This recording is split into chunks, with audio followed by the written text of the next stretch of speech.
waaw. d'accord kon jusqu'ici ba léegi jàppoo ni mu ngi ci logique gu dem. ah pourquoi muy nekk ci logique gu dem. ah lu tax du nekk ci logique gu dem. laaj ma ko dernier mandat am la. ku la wax dernier mandat am la. du dernier mandat. waaw non c'est que buñ duggaat ci débat yooyu waaye tamit quand même. buñ duggaat ci débat yooyu non buñ duggaat ci débat yooyu non man dama ci am lu ma gëm man neew ma na dem neew ma du dem mais man dafa am lu ma gëm. loo ci gëm. man texte yi li ma liir li ma gëm man li ma gëm Pape Ousmane moom laa gëm. mooy loi amul tànk ginnaaw. le problème de la rétroactivité danañ ko régler nañ ko bàyyi juriste yi nag xëy na daañu ci discuter wax li ñuy wax mais li am solo mooy tey boo bëggee loi nga arrière loo ko loi bi bu dee binduñu ko expressément parce que loi pour mu arrière dañ koy bind te ci constitution bi gisoo fenn fu ñu bind ne premier mandat bu bokk na xam nga gisoo ko nañu wax dëgg rek logiquement boo ko bëggee arrière loom sans que cela soit écrit nga arrière loo ko di nga ko arrière loo ba Abdou Diouf Ablaye Wade Abdou Diouf Senghor ku ci defoon plus de 2 mandats consécutifs tu es dans l'illégalité est-ce que loolu mën naa ne c'est une hérésie juridique dëgg lu baax li ma la ak fi réew mi toll dama ne loolu beneen débat la ça c'est l'aspect politique waaw moom laay wax loolu c'est l'aspect politique moo tax fa lay taxaw non da nga maa laaj man dama la doon wax tuuti rek ci wàllu droit maintenant nag l'aspect politique nag seen problème la man sama yoon newu ca mais dama la bëgg a wax rek ne ka muy samp comme premier ministre ce sera déterminant sur la posture de Macky Sall dans l'avenir. Et quoi d'autre yuy déterminant également. xaw ma je sais pas poste premier ministre daal xam naa ne ce serait déterminant. kon dañuy. bu fi tegee xuusmaa ñàpp mooy bàyyeegul. kon yow li ma doon laaj sànq da nga cee bañ a ñëw rek mais xëy na loolu tamit am na. mooy lan. mooy ni sacre bi gaynde yi am. am na ci gain politique. non rien à voir. Sénégalais yi yow tamit am nañ xel. ils font la différence. gis nga ay ñoñom di wax ni Macky jig nañu. Macky pétrole dama ne bu Macky gaz non ñooñu dañuy wax rek ñooñu dañuy waxtaan rek. Macky non ñooñu dañuy waxtaan rek. waaye ma ne yow tamit Macky bu fi newuloon sax loolu génn. loolu boo ko boolee résultat local yi. ma ne mooy lecture arithmétique ma ne yi yooyu nga xam ne ñu ko def yooyu yëpp boo ko boolee. waaw Macky ba léegi c'est une volonté de montrer. waaw d'accord que ñoo majoritaire. léegi à part la victoire des Lions. déggoo fi woon Macky pétrole. déggoo fi Macky gaz. déggoo fi Macky terre. ah terewul mu perte Dakar. dama ne Coupe d'Afrique bi buñ ko gagné woon avant les locales sax résultat yi du changé. non kon Macky du présenté en 2024. ah yaa xam. yow yaa wax de li nga wax laa firi rek dama koo gàttal rek. bu wax ne ak man nag bugguma koy tënk sama wax. da nga may laaj rek ma waxal sama bopp dafa leer. bul tënk sama wax kon tey su ma la déggee mooy kon logique pour logique bu fekkee li ñu wax ni yëpp. dañ koo teg ci ay faits. logique pour logique mooy ne kon gouvernement bu ubbeeku la ñuy gis. ah peut-être.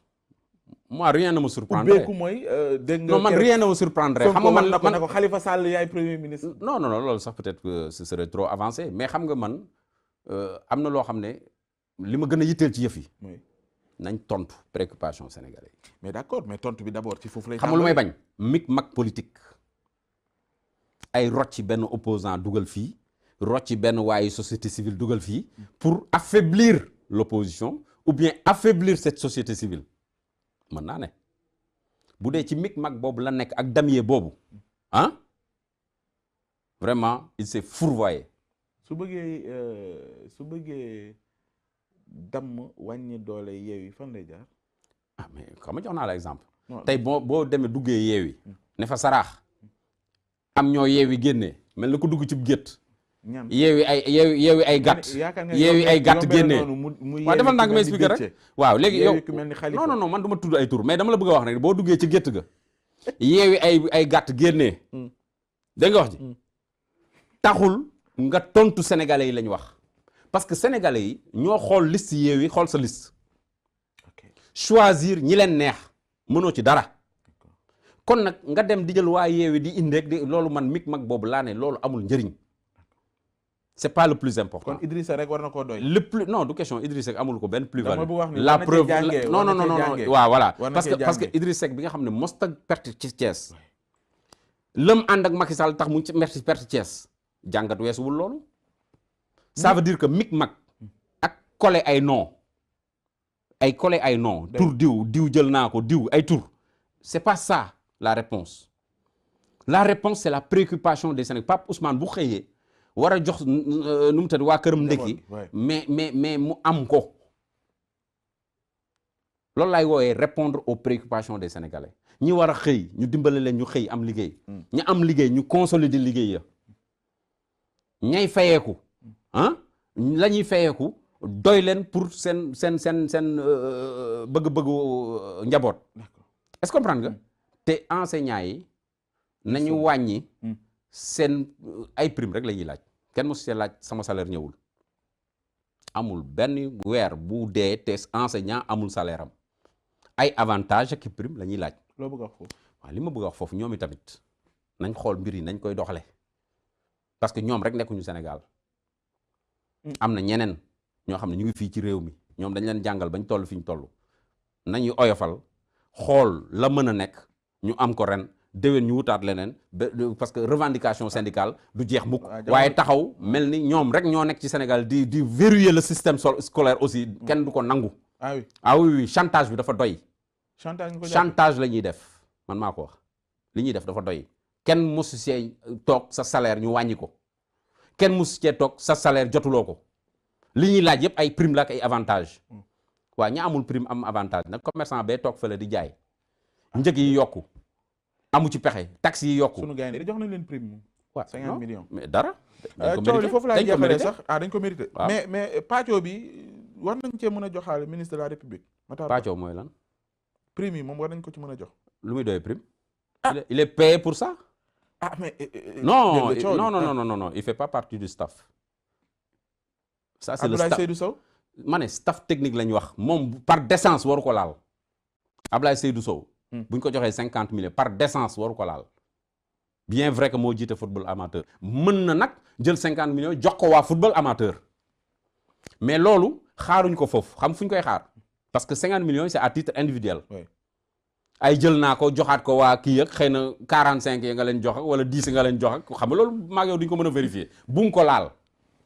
dama ne Abdoulaye Seydou Sow képp ku nekk ministre. nekk ci maanaam li nga xam ne ñoo ŋànk sport. 50 millions boo war ko laal parce que dañ laa nommé ministre di la fay sunu xaalis sunuy impôt pour nga liggéey donc ay 50 millions yow loolu du waroo ko du sa cër waroo ko laal maintenant. xaalis bi nga xam ne mooy jóge ca Coupe d'Afrique ba. 1 milliard et quelque. 2 milliards presque 3 milliards 2 milliards 800. yàgg nañoo dem ay compétition di dem ay final. est-ce que mos ngaa dégg xaalis fu mu dugg. d'ailleurs dañoo dellu si sax fekk stade yooyu ñu tëj. dañ koy laajte de dañoo dellu si fekk stade yooyu tëj. exactement pour cette fois nag duñ leen ko bàyyee. milliards yooyu bu ñëwee dafa war a dellu si waat ci sport. c'est pas 2 pelés 3 tondus qui vont se regrouper dans une salle pour se la partager. loolu moom cette somme là non loolu dafa doy. parce que yàgg nañu indaale xaalis parce que boo demee demi-finale. dem finale da ngay am prime.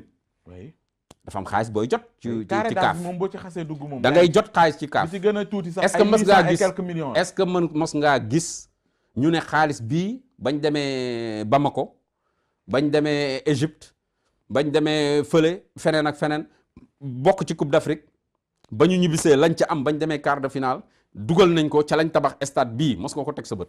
waaye dégg naa Teungueth FC bi ñu fi coolee woon waroon dem ci championnat africain je pense que Ligue des champions africaine ñu amoon jafe-jafe yi koppar déggoon naa jamono jooju Augustin ni ñoo ko jàppalee nangam. ma ne waru koo bàkkoo koppar yooyu foofu la waru koo bàkkoo loolu yoon la. ah boobu exemple la. waaw xam nga boobu mën naa génne facture bi.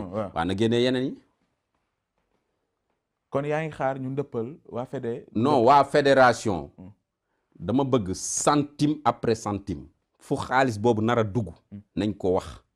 bu dee dañ koy teg ci banque. teg ko fa seen compte. ku am problème.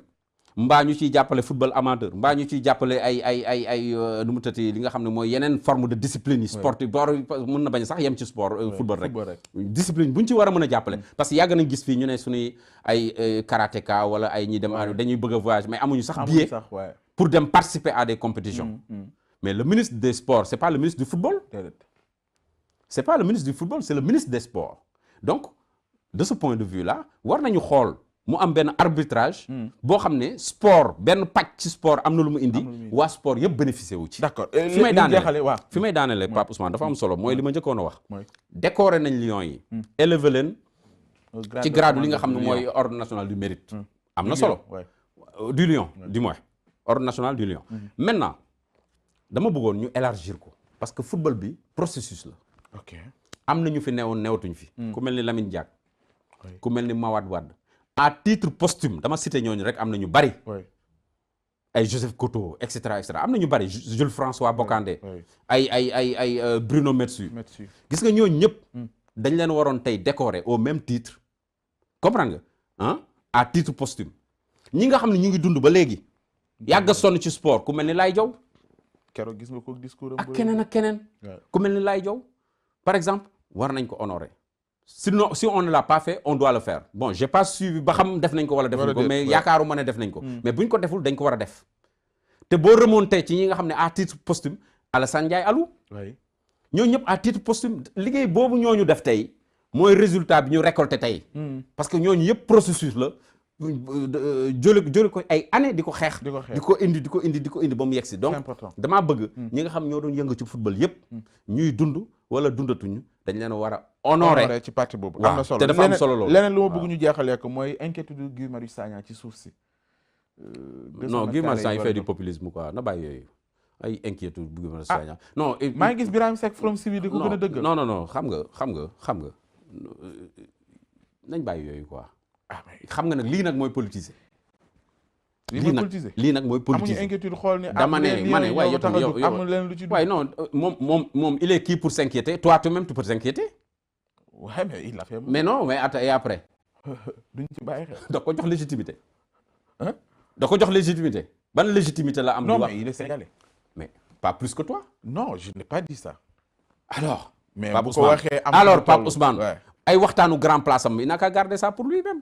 grand place nga ko jàppee. waay waxtaanu grand place ak ni ñuy caxat-caxatee non waay. les questions de suuf dans ce pays là. ma ne ku caxat-caxatee ñu yóbbu la fa ñuy yóbbu ñuy caxat-caxatee wax ji jeex loolu daa mos a am. xaw ma de. en tout cas daal dëkk bi am na yoon. ñu doxal ko am na yoon ñu ñàkk ko doxal am na yoon. ku caxat-caxatee ñu yóbbu la fa mais on ne peut pas anticiper sur des turpitudes loo xam ne